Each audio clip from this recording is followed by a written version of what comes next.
ऐसे गुरु का मार्गदर्शन मिला, ऐसे माता पिता का स्नेह दिशा मिली, जिससे उनका जीवन एक आदर्श जीवन उठा हुआ। आज चिंतन इस बात का है कि यदि हम कुरान पढ़ेंगे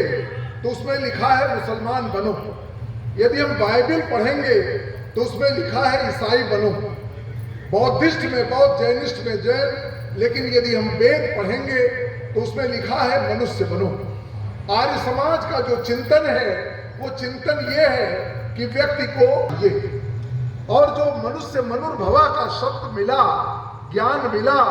जो वेद वाणी मिली, वो हमारी सृष्टि से जो 2 अरब वर्ष पुरानी, कहीं ना कहीं से हमारा ज्ञान, हमारा अभाव, हमारे अकर्मण्यता, हमारा आलस, हमारा प्रमाद, महाभारत काल के बाद इस देश की दिशा की स्थिति बड़ी दयनीय हो गई। महाभारत काल के पहले प्रत्येक घरों में योग और यज्ञ हुआ करता था। जैसा कि आपने इन 3 दिवस के 4-5 सत्रों के माध्यम से अपनी पूजा पद्धति, अपने सच्चे ईश्वर, अपने महापुरुष, अपने जीवन जीने की एक कला का जो एक मार्गदर्शन आपको मिला है, आज जरूरत इस बात की है कि आज हमें कहीं ना कहीं से अपने उन महापुरुषों के जीवन से एक शिक्षा लेनी चाहिए कि इस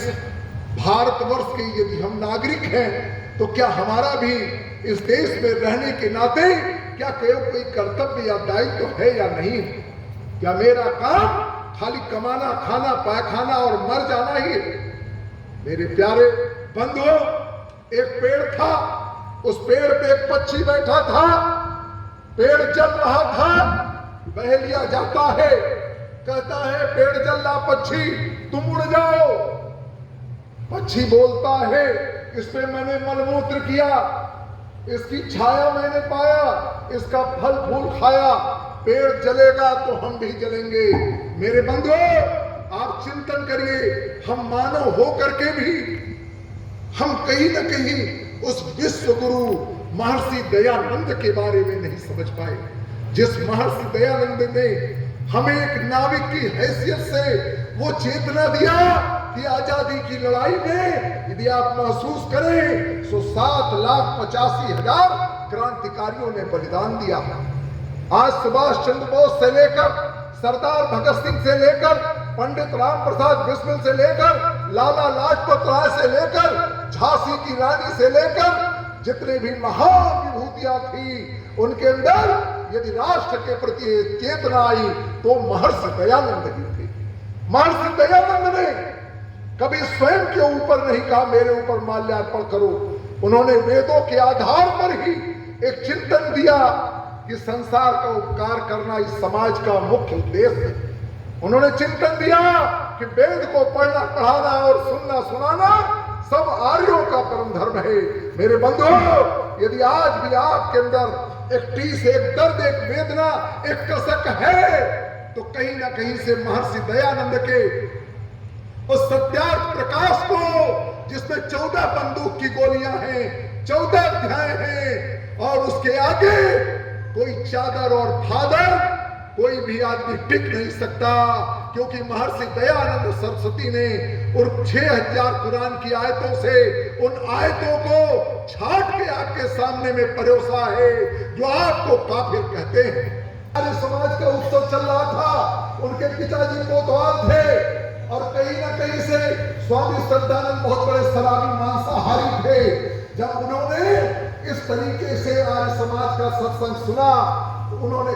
किस तरीके से गुरुकुल कांगड़ी का एक कहीं ना कहीं विश्वविद्यालय खोला, जहां पे कितने ब्रह्मचारी निकले। मेरा कहने का मतलब यह है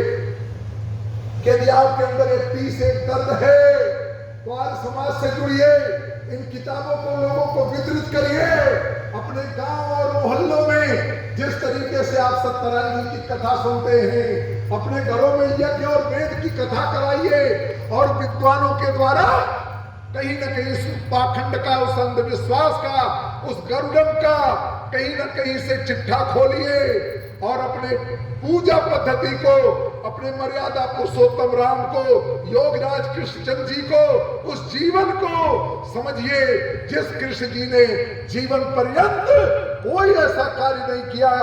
जो कि हमें कहीं दोष देता हो। बहुत बड़े योगी थे, लेकिन उन्होंने 16,000 गोपियों से जोड़ दिया गया।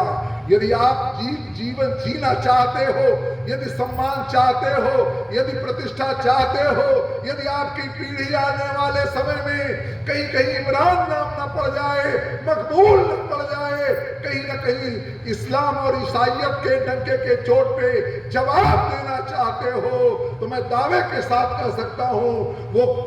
ग्रंथ वेद और गीता है। गीता के द्वारा भी आपके अंदर एक आत्मिक शक्ति जागृत होगी। आज आर्य समाज आपकी आत्मिक ऊर्जा जगाने का कार्य कर रहा है। हमारे बगल में जो पूज्य जोशी जी बैठे हैं,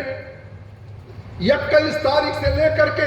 आज बस्ती के गली मोहल्लों में अरे उठो हिंद के वीर हिंदुओं समय पुकार रहा है और देशद्रोह का विषधर फल सैलाब फुटकार रहा है। आपने प्रभात फेरी निकाली, आपने दोनों समय जाकर के घरों घरों में, इंटर कॉलेज, डिग्री कॉलेज में बच्चों के अंदर एक कहीं ना कहीं क्रांति का बिगुल जगाया कि कहीं ना कहीं से आज आपको राष्ट्र के नाम पर, देश के नाम पर, और सबसे पहले तो मैं तो ये कहता हूं कि आप स्वयं को मजबूत करो, अपने ज्ञान को बढ़ाओ, अपने विल पावर को बढ़ाओ, क्योंकि व्यक्ति से परिवार, परिवार से समाज और समाज से राष्ट्र बनता है। आज ये आर्य समाज इस कार्यक्रम के अलावा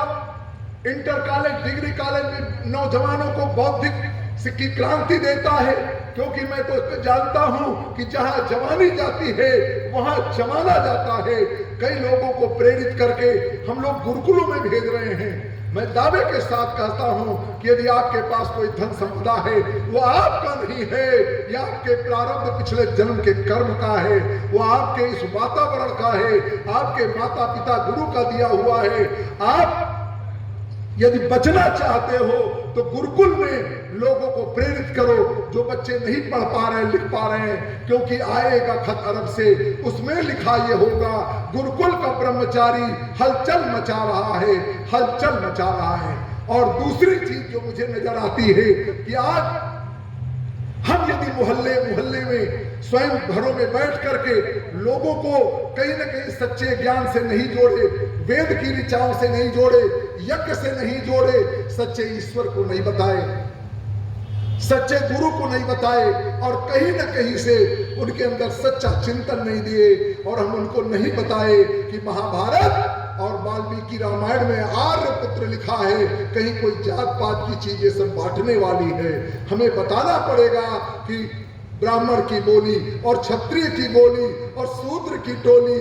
ब्राह्मण की बोली, क्षत्रिय की बोली, वैश्य की झोली और शूद्र की टोली यदि एक हो जाएगी तो भारत की सीमाएं अजय हो जाएंगी। मैं ये कहना चाहता हूं, इससे प्रेरणा ले लो, इससे जग जाओ और चर्चा करो। मैं दावे के साथ कह सकता हूं, यदि आपने इस ज्ञान को ले लिया, कोई व्यक्ति आपके साथ टिक नहीं सकता।